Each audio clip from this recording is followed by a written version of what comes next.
Good evening, Southwest New Brunswick. This is NewsBreak26. I'm Vicki Hogarth. Here's what's happening in our part of the world. MP Karen Ludwig recently announced historic changes made by the federal government to modernize the Fisheries Act. Bill C-68 restores lost protections for fish and fish habitat that were removed by the previous federal government and also helps ensure that profits from fishing in Atlantic Canada remain in the hands of local license owners. And I've heard, great feedback from fishermen, the fact that owner-operator is now enshrined in law, so they can finally, with confidence, continue to move forward. The Modernized Fisheries Act includes a ban on shark finning, a major feat for Canada. We're the first country in the G7 to actually ban shark finning, but we're also the largest importer of shark fins outside of Asia. It's it's a staggering number, and you know what, we can do better. Ludwig was also recently at the Charlotte County Archives to announce a federal government investment in a local project for seniors. The Archives will receive $25,000 from the New Horizons for Seniors program to launch Seniors Preserving Charlotte County. The project will employ local seniors in the collection and preservation of Charlotte County history. We have an incredibly rich history, both socially, culturally, economically, and politically, and we need to learn from that. Local tennis lovers have reason to celebrate with the grand reopening of the tennis courts in St. Andrews. CHCO's Tanner Rich has more.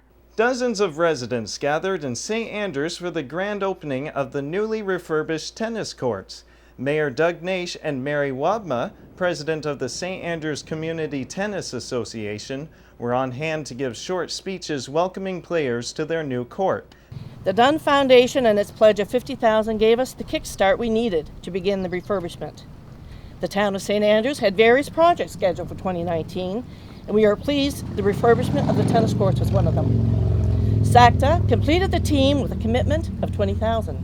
We had our staff look carefully at what things we weren't going to be able to fit in our budget, but that needed to be done, and we came up with this recommendation to do the courts, and we sent it to the Dunn Foundation and they concurred. Mayor Doug Naish feels this facility should make a great asset for the Southern New Brunswick Regional Service Commission's recreational plan, as St. Andrews could be the tennis center for this area of the province. Tanner Rich, NewsBreak26, St. Andrews. Thanks, Tanner. We'll see you on the courts. Finally, British Navy vet Steve Shard made a pit stop in St. Andrews during his 10,000-kilometer kayaking expedition.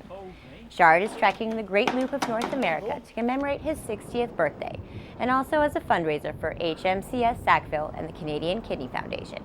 The East Coast all the way from Florida to the Great Lakes, through the Great Lakes to Chicago, and then back down to the Gulf via the Mississippi, and around Florida again to get back to the start point.